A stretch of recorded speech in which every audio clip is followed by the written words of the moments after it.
La experiencia comienza con una decisión que muchos consideran arriesgada: comprar oro y plata exactamente en el momento en que sus precios alcanzaban máximos históricos. El protagonista relata este punto de partida sin dramatismo, reconociendo que la compra se realizó cuando el consenso general advertía sobre el riesgo de entrar demasiado tarde. Desde el inicio, queda claro que la narrativa no gira en torno a una ganancia inmediata ni a una estrategia de corto plazo, sino a una reflexión consciente sobre el significado de esa decisión. El relato se centra en la ausencia de arrepentimiento. A pesar de haber adquirido metales preciosos en niveles históricamente elevados, el protagonista explica que la evaluación de la compra no se basa en la evolución inmediata del precio, sino en el propósito subyacente de la posesión. La compra no se presenta como un intento de anticipar el mercado, ni como una apuesta emocional, sino como una acción coherente con una visión más amplia sobre el dinero y la preservación del valor. Desde esta perspectiva, el hecho de haber comprado en máximos no se interpreta como un error, sino como una consecuencia natural de un entorno financiero marcado por la incertidumbre. El protagonista reconoce que los precios pueden retroceder después de la compra, pero subraya que esta posibilidad fue asumida desde el principio. La decisión se tomó con plena conciencia de los riesgos y sin expectativas irreales sobre movimientos inmediatos del mercado. Esta introducción establece el tono del análisis posterior. No se trata de justificar una operación concreta, sino de explicar por qué el momento de compra pierde relevancia cuando el objetivo no es vender rápidamente. El foco se desplaza del precio al propósito, sentando las bases para una discusión más profunda sobre el papel del oro y la plata dentro de una visión de largo plazo, tanto a nivel personal como institucional.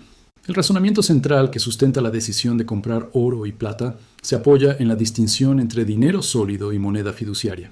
El protagonista explica que, a diferencia del dinero emitido por los gobiernos, que representa una obligación o un instrumento de deuda dentro del sistema financiero, el oro y la plata son activos en sí mismos, no dependen de la promesa de pago de ninguna institución ni de la estabilidad de un emisor específico. Desde esta óptica, el valor del oro y la plata no se define por políticas monetarias, decisiones gubernamentales o ciclos de crédito. Su función principal es conservar valor a lo largo del tiempo, independientemente de las condiciones del sistema financiero. El protagonista subraya que esta característica es precisamente la razón por la cual estos metales han sido reconocidos históricamente como formas de dinero sólido, en contraste con las monedas fiduciarias, cuya oferta puede expandirse sin una referencia física que limite su emisión. La explicación no presenta al oro y la plata como instrumentos diseñados para generar rendimientos rápidos.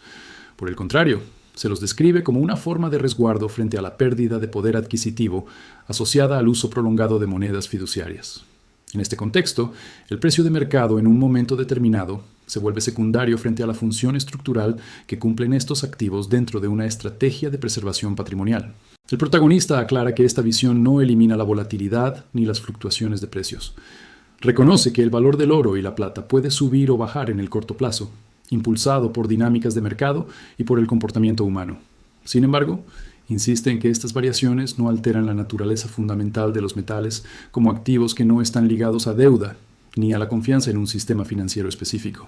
Así, la compra en máximos históricos se interpreta como coherente con esta concepción de dinero sólido. El acto de adquirir oro y plata no se mide por el momento exacto de entrada, sino por la intención de poseer activos que mantengan su valor relativo a lo largo del tiempo, al margen de las políticas monetarias y de las tensiones que afectan a las monedas tradicionales. El enfoque del protagonista deja claro que la función principal del oro y la plata no es la obtención de beneficios rápidos, sino la preservación de la riqueza en el largo plazo. Esta distinción es fundamental para comprender por qué la compra realizada en máximos históricos no se percibe como un error. El objetivo no era vender a un precio superior en el corto plazo, sino mantener un activo que conserve valor a través del tiempo. En este marco, los metales preciosos se presentan como una forma de protección patrimonial, más que como una inversión especulativa. El protagonista explica que medir su eficacia únicamente en función de movimientos de precio inmediatos conduce a expectativas equivocadas. La verdadera utilidad del oro y la plata, según esta visión, reside en su capacidad para actuar como un resguardo frente a la erosión del valor del dinero fiduciario. La narrativa subraya que esta perspectiva exige una mentalidad distinta a la de los mercados financieros tradicionales. No se trata de anticipar picos, ni de evitar correcciones, sino de aceptar que la preservación de riqueza implica atravesar periodos de volatilidad sin reaccionar de forma impulsiva. La compra, incluso en niveles elevados, se alinea con esta lógica cuando se realiza con una comprensión clara del horizonte temporal. El protagonista recalca que, bajo este enfoque, el momento exacto de adquisición pierde relevancia frente a la posesión misma del activo. La satisfacción con la compra no depende de la evolución inmediata del mercado, sino de la coherencia entre la decisión tomada y el propósito definido previamente. Tener oro y plata en posesión cumple la función prevista, independientemente de si los precios suben o bajan tras la compra. Esta sección refuerza la idea de que el valor del oro y la plata no debe evaluarse como el de un activo diseñado para generar rentabilidad, sino como el de un instrumento destinado a mantener poder adquisitivo a lo largo del tiempo. Desde esta óptica, comprar en máximos históricos no contradice el objetivo, siempre que la intención sea preservar riqueza y no especular con movimientos de corto plazo. La discusión sobre la compra en máximos históricos incorpora de forma directa la realidad de la volatilidad del mercado y el papel que desempeñan las emociones humanas en la formación de precios. El protagonista reconoce que los movimientos del oro y la plata no responden únicamente a factores racionales, sino también a percepciones, temores y expectativas colectivas. Estas dinámicas pueden impulsar fuertes subidas que, con el tiempo, suelen dar paso a correcciones. Desde esta perspectiva, comprar durante una fase de precios elevados implica aceptar conscientemente la posibilidad de retrocesos posteriores. El protagonista señala que esta eventualidad no fue ignorada ni minimizada al momento de la compra. Por el contrario, formó parte del análisis previo y fue asumida como un escenario probable. La clave no residía en evitar cualquier caída, sino en estar mentalmente preparado para afrontarla sin reaccionar de manera impulsiva. La narrativa enfatiza que muchos errores financieros surgen cuando las decisiones se toman bajo la influencia de emociones intensas, ya sea euforia durante una subida o miedo ante una corrección. El protagonista explica que reconocer este componente psicológico es esencial para mantener la coherencia de una estrategia orientada a largo plazo. Comprar metales preciosos con expectativas irreales de ganancias inmediatas aumenta el riesgo de frustración y decisiones apresuradas. En este contexto, la compra en máximos se presenta como una prueba de disciplina, más que como una apuesta sobre la dirección futura del mercado. El protagonista destaca la importancia de separar la función del activo de las fluctuaciones temporales de su precio. Aceptar la volatilidad como una característica inherente del mercado permite mantener el enfoque en el propósito original de la compra. Esta sección concluye reafirmando que la preparación mental es tan relevante como la decisión financiera en sí. Comprender que los precios pueden descender después de una compra, incluso de forma significativa, forma parte integral de una estrategia basada en la preservación de riqueza. Sin esta comprensión, la volatilidad del mercado puede erosionar la confianza del inversor y desviar la atención del objetivo principal. La experiencia personal del protagonista se concreta en compras específicas que ilustran de forma práctica los principios expuestos. Relata la adquisición de una pieza de plata mediante un sistema de pago a plazos y la compra de una moneda de oro a través de una plataforma en línea, ambas realizadas cuando los precios se encontraban en niveles cercanos o iguales a máximos históricos. Estas decisiones no se presentan como excepcionales, sino como coherentes con la visión previamente definida sobre el papel de los metales preciosos. El relato subraya que, al momento de concretar estas compras, existía plena conciencia del nivel de precios y de las posibles consecuencias a corto plazo. No hubo sorpresa posterior ni sensación de haber sido arrastrado por el mercado. El protagonista explica que la satisfacción con estas adquisiciones no depende de la evolución inmediata del valor de mercado, sino de la certeza de haber incorporado activos físicos a su patrimonio. La posesión tangible de oro y plata ocupa un lugar central en esta reflexión.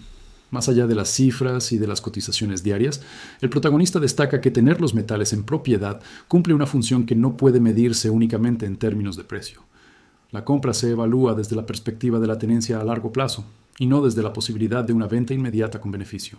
Asimismo, se reconoce que, en el corto plazo, vender estos productos no necesariamente implicaría una ganancia. El protagonista acepta que los precios de recompra, especialmente en productos minoristas, pueden no reflejar de inmediato el valor pagado. Sin embargo, esta realidad no invalida la decisión original, ya que la intención nunca fue obtener liquidez inmediata. Esta sección refuerza la coherencia entre la teoría y la práctica. Las compras realizadas en máximos históricos no se presentan como un acto impulsivo, sino como la aplicación concreta de una visión orientada a la preservación de riqueza. La tranquilidad del protagonista frente a estas decisiones se explica por la alineación entre el propósito definido y las acciones ejecutadas, independientemente de las fluctuaciones posteriores del mercado. La cuestión de la liquidez ocupa un lugar relevante en el análisis del protagonista sobre la compra de oro y plata. Se reconoce que, especialmente en el caso de productos minoristas, vender inmediatamente después de una compra no garantiza la recuperación del precio pagado. Existen diferenciales entre los precios de compra y venta que pueden afectar el resultado en el corto plazo, una realidad que fue considerada desde el inicio. El protagonista explica que esta limitación no representa un fallo del activo, sino una característica inherente al mercado físico de metales preciosos. La decisión de compra no se tomó con la expectativa de convertir rápidamente los metales en efectivo, sino con la comprensión de que su función principal no es la liquidez inmediata. En este sentido, la posibilidad de no obtener una ganancia al vender de forma inmediata no contradice el objetivo perseguido. La narrativa introduce la idea del oro y la plata como una forma de seguro fuera del sistema financiero tradicional. Esta caracterización no se basa en rendimientos, sino en la existencia de un activo que no depende de intermediarios financieros ni de la estabilidad de instituciones específicas. La posesión física se presenta como un elemento central de esta función de protección. El protagonista subraya que este seguro no se activa en condiciones normales de mercado, sino que cumple su propósito en escenarios de mayor inestabilidad. Por ello, evaluar su eficacia únicamente en función de la facilidad de venta a corto plazo resulta incompleto. La falta de liquidez inmediata se acepta como el costo de mantener un activo diseñado para cumplir una función distinta a la de los instrumentos financieros convencionales. Esta sección concluye reafirmando que la compra de metales preciosos debe analizarse desde una lógica diferente a la de otros activos. La liquidez limitada y los posibles costos de salida forman parte del marco general de la decisión. Para el protagonista, estas características no invalidan la compra, sino que refuerzan su papel como componente de protección patrimonial fuera del sistema financiero tradicional. La reflexión personal se amplía hacia un contexto más amplio al abordar el comportamiento de los bancos centrales en relación con el oro. El análisis señala que, a nivel global, estas instituciones están incrementando de forma sostenida sus tenencias de oro y, en muchos casos, optan por conservarlas sin intención de reducirlas. Esta tendencia se interpreta como una respuesta directa a una pérdida gradual de confianza en la credibilidad del dólar estadounidense. El protagonista expone que, aunque el dólar continúa siendo la principal moneda de reserva mundial, su posición ya no es incuestionable. La acumulación de oro por parte de bancos centrales, incluida la reciente decisión de países como Serbia de aumentar sus reservas, refleja una necesidad de diversificación frente a un sistema monetario percibido como cada vez más frágil. Esta conducta no se presenta como un rechazo inmediato al dólar, sino como una medida preventiva. Dentro de este contexto, el oro se describe como un activo que no está sujeto a agendas políticas ni a decisiones unilaterales de política económica.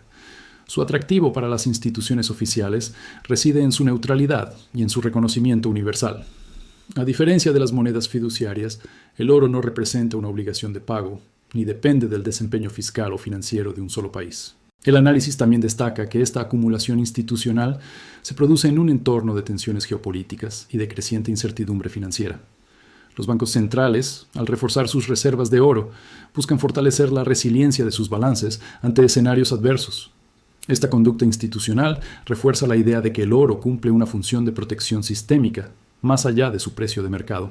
La sección concluye señalando que el comportamiento de los bancos centrales ofrece un marco de referencia para entender decisiones individuales, como la compra de oro y plata en máximos históricos.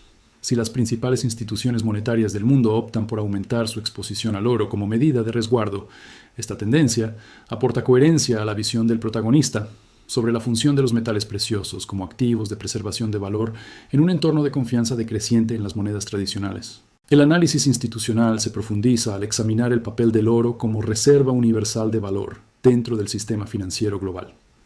El protagonista señala que una de las razones centrales por las que los bancos centrales recurren al oro es su aceptación generalizada y su capacidad para mantener valor sin depender de un marco político específico. A diferencia de las monedas nacionales, el oro no está vinculado a la política económica de un solo país ni a decisiones fiscales concretas. En este contexto, se destaca que el aumento en la demanda institucional ha coincidido con un fuerte ascenso en el precio del oro, que ha alcanzado niveles récord. Este movimiento se atribuye a un entorno marcado por tensiones geopolíticas y por una mayor inestabilidad en los mercados financieros. El oro, al no estar asociado a riesgos crediticios, se consolida como un activo al que recurren las instituciones cuando otras alternativas pierden atractivo relativo. El análisis también subraya que, ante la ausencia de una moneda fiduciaria capaz de reemplazar plenamente al dólar a escala global, el oro emerge como la principal alternativa para la diversificación de reservas. Monedas como la libra, el euro, el yen o el yuan no cuentan con el mismo alcance ni con la confianza necesaria para asumir ese rol de forma individual. Esta limitación refuerza la posición del oro como activo de referencia dentro de las reservas oficiales. Dentro de este proceso, se menciona un cambio significativo en la composición de los activos de reserva. El oro ha superado al euro para convertirse en el segundo activo de reserva más importante a nivel mundial, solo por detrás del dólar. Este desplazamiento refleja una preferencia institucional por activos que no estén sujetos a riesgos políticos o financieros asociados a economías específicas. Esta sección concluye destacando que el fortalecimiento del papel del oro en las reservas internacionales no es un fenómeno aislado, sino el resultado de una reevaluación estructural del riesgo monetario. La creciente relevancia del oro como reserva de valor refuerza la lógica de su tenencia, tanto a nivel institucional como individual, dentro de un entorno en el que la confianza en las monedas fiduciarias muestra señales de debilitamiento. El análisis final se centra en las tendencias recientes de repatriación de oro y en los países que lideran la acumulación de reservas. Se señala que una proporción significativa de bancos centrales ha decidido trasladar parte de sus reservas físicas de oro desde el extranjero hacia sus propios depósitos nacionales. Esta medida busca reforzar la seguridad de los activos y garantizar un acceso inmediato ante escenarios de crisis o tensión geopolítica, como lo han hecho países como India, Hungría, Turquía, Polonia y Alemania. Y se destaca que las naciones más expuestas a conflictos o presiones internacionales son también las que han incrementado de manera más notable sus compras de oro, con aumentos anuales cercanos al 10% en algunos casos. Polonia, Kazajistán, Azerbaiyán y China son mencionadas como ejemplos de esta estrategia de acumulación activa. A pesar de esta tendencia, Estados Unidos mantiene su posición como el mayor tenedor de oro a nivel mundial, con más de 8.000 toneladas en sus reservas. El protagonista explica que la motivación detrás de estas políticas no se limita a la obtención de ganancias, sino que responde a una función de seguro financiero y de preservación de valor. El oro sigue siendo percibido como un activo que proporciona estabilidad y respaldo frente a la incertidumbre monetaria y política, características que las monedas fiduciarias no ofrecen de manera equivalente. Finalmente, se proyecta que esta tendencia de acumulación continuará durante 2026, con más bancos centrales incrementando sus reservas y manteniéndolas firmemente. La narrativa subraya que estas acciones institucionales refuerzan la lógica de los individuos que, como el protagonista, deciden adquirir oro y plata, pese a los precios elevados. La coherencia entre la estrategia individual y las decisiones de las instituciones financieras globales se presenta como una confirmación del valor de estos activos en la preservación de riqueza y seguridad financiera.